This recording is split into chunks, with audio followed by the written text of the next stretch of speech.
Hey guys and girls, welcome to another video. In this video, we're going to be talking about how to train your back. We're going to go through the best exercises for your back, both in terms of width and in terms of thickness. And then I'm going to give you how to incorporate this into a plan. Alright guys, let's get into it. In this section, I'm going to be talking about the different types of exercises that you can do for your back.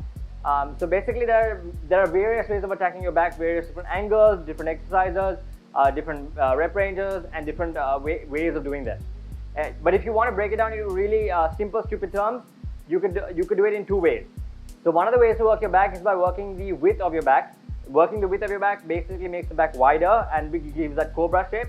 And basically, how you do that is by doing pulling exercises.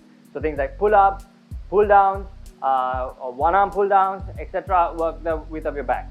The other way you can work your back is by working the thickness of your back. And the thickness of your back is worked by doing rows, basically pulling something towards your body. Any kind of pull exercises essentially work your back.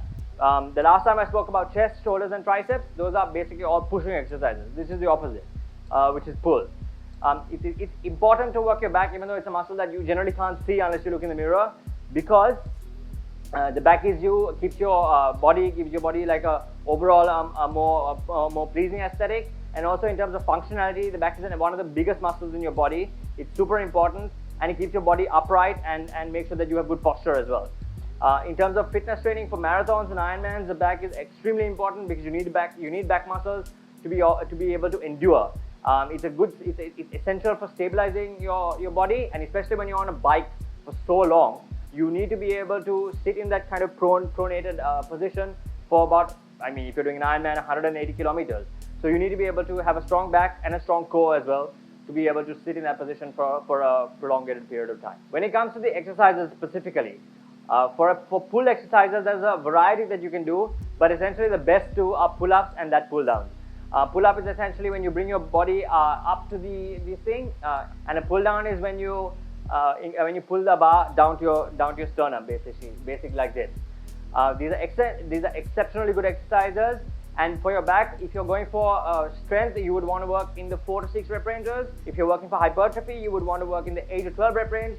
And if you're working for endurance, you would want to work in the 12 to 15 rep ranges. Personally, what I do is I work in the 8 to 15 rep range because it gives me what I want in terms of aesthetics and also in terms of functionality.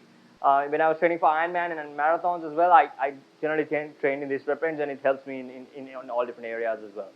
In terms of rowing exercises, there are a variety that you can do as well. But some of the staple ones are a barbell row. When you bend over and you pull the bar towards your chest and your sternum. And the other exercise you can do is single arm rows, and also you can do cable rows as well. These are exceptionally good for your back and different areas.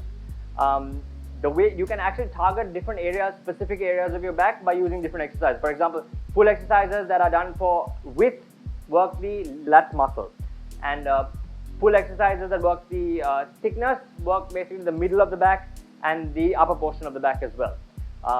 But they work in a slightly different manner.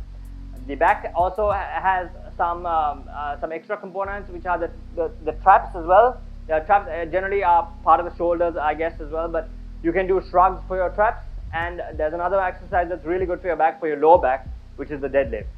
With the deadlift, though, you have to be quite careful because it is complex movement.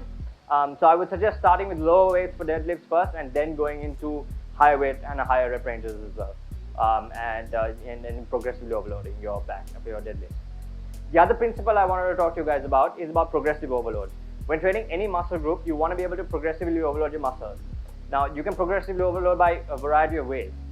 Number one is you can increase the weight. Number two is you can increase the volume, which is either the sets or the reps. And number three is you can increase the rest time, or basically decrease the rest time.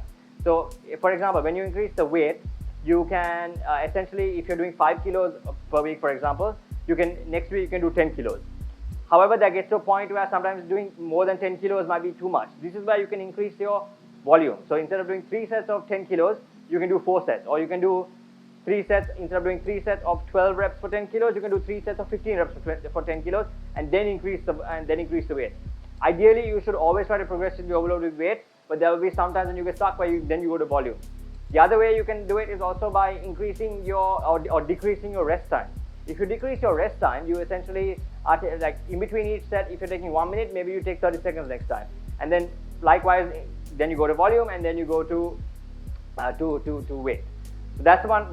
Those are some ways you can progressively overload. Remember, guys, you have to keep track of the numbers that you're lifting and the rest times and the volume, etc. Because that's when you know you'll improve. And you always should have that goal of trying to improve and never say that, I've made it or whatever.